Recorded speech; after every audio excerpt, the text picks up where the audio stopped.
he dado disposiciones claras y precisas a los mandos militares y policiales para que intervengan en el control de las cárceles. Acabo de firmar el decreto de estado de excepción para que las Fuerzas Armadas tengan todo el respaldo político y legal en su accionar.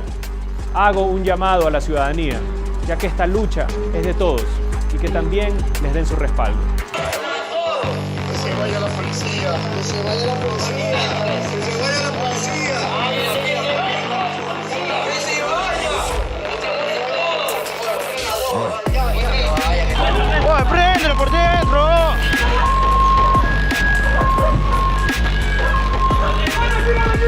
Mira, Daniel Novoa, así como tú decretaste tu estado de excepción para que los militares puedan matar a todos los presos de las cárceles, así mismo, cuando ingreses a una de las cárceles, vas a encontrar de sus muertes. Por favor, que se vaya la policía. Que se vaya la policía. Pablo.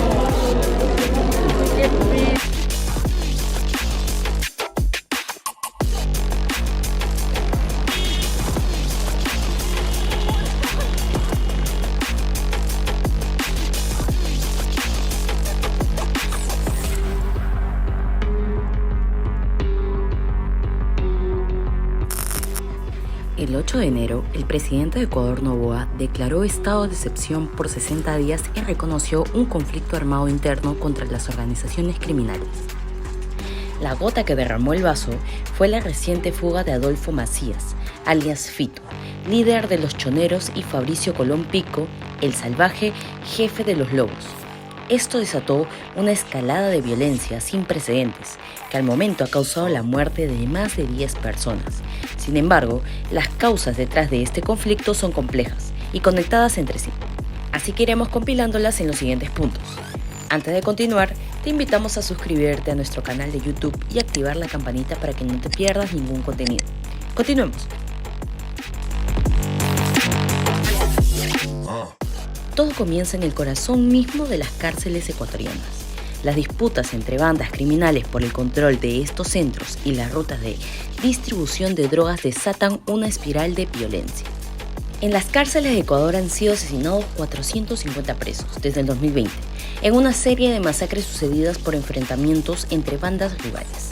Estas disputas no se quedan entre rejas, se desplazaron a las calles, llevando consigo secuestros, asesinatos, robos y extorsiones que afectan a su población.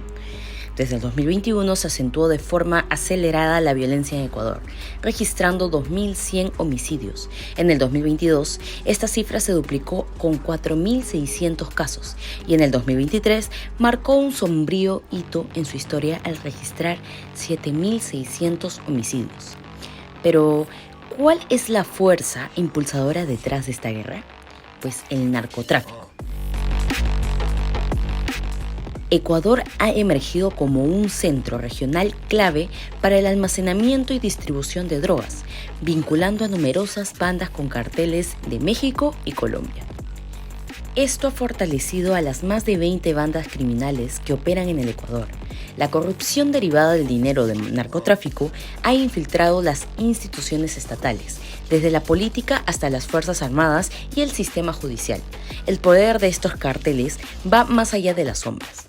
Pero, ¿cómo es posible que los líderes criminales como Fito o El Salvaje escapen tan fácilmente? Aquí es donde entra la debilidad institucional y la corrupción.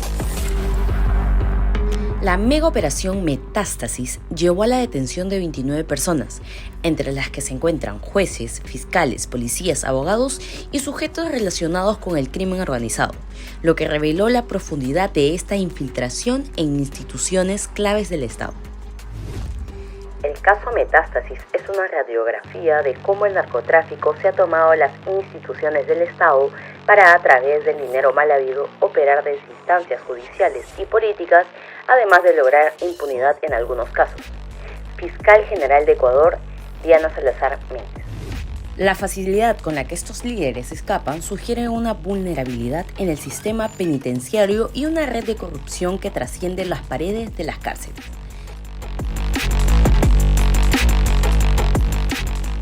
Ante esta creciente violencia, el presidente Daniel Noboa ha propuesto medidas audaces, desde reformas en las cárceles hasta la idea innovadora de cárceles flotantes. Además, busca penalizar el consumo de drogas y aplicar tecnologías avanzadas. La declaración de estado de excepción y toque de queda sugiere que la respuesta del gobierno es enérgica, pero ¿será efectiva? Otro punto resaltante y ahora polémico fue el proceso de pacificación o legalización a las pandillas que realizó el gobierno de Rafael Correa desde el 2007, que básicamente consistió en reconocer como organizaciones sociales legítimas a estas agrupaciones. Con esta medida se beneficiaron grupos como los Latin Kings, los Ñetas y los Master of the Street. Esta medida, junto con otras como la reforma de la policía y el Código Procesal Penal, dieron como resultado que los índices de homicidio y violencia bajaran considerablemente, hasta el punto de convertir al Ecuador en uno de los países más seguros de Latinoamérica, llegando a una tasa de 6 homicidios por cada 100.000 habitantes a partir del 2015 y 2016. Sin embargo, el panorama ecuatoriano cambió tras el traspaso de mando a Lenín Moreno en el año 2017, quien en solo 2 meses después de asumir el poder abandonó muchas de las políticas de Correa y marcó el camino a la llamada descorreización, que siguió la siguiente gestión de Guillermo Lasso. Asimismo, existieron diversos factores como el inicio de la depresión económica a partir del 2015, el alto nivel de informalidad laboral y económica, el aumento de la precariedad y pobreza que se encuentra alrededor del 30%.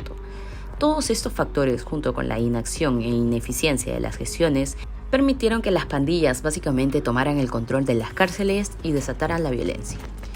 El 2020 fue el punto de inflexión donde se desencadenó una ola de violencia incontrolable hasta la actualidad. Por ejemplo, ese mismo año, un importante líder criminal fue asesinado en prisión. Al año siguiente se desató una masacre en la penitenciaria de Guayaquil, dando como resultado la muerte de 123 reos, convirtiéndose así en el mayor masacre carcelaria del Ecuador. Las cifras por homicidio siguieron en aumento, llegando a las 46 muertes por cada 100.000 habitantes en el 2023.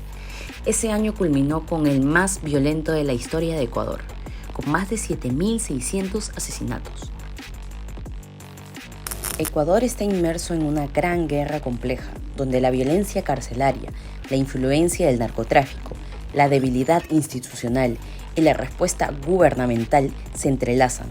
Hasta el momento se registran diversos motines en las cárceles, secuestros, junto con una ola de violencia que está lejos de acabar. La pregunta que queda en el aire es: ¿cómo se resolverá esta guerra con las bandas criminales y qué impacto tendrá en el futuro de Ecuador y sus países vecinos como el Perú? No olvides darle like, suscribirte y activar las notificaciones para más contenido impactante solo aquí, en Voces TV, un espacio para todos.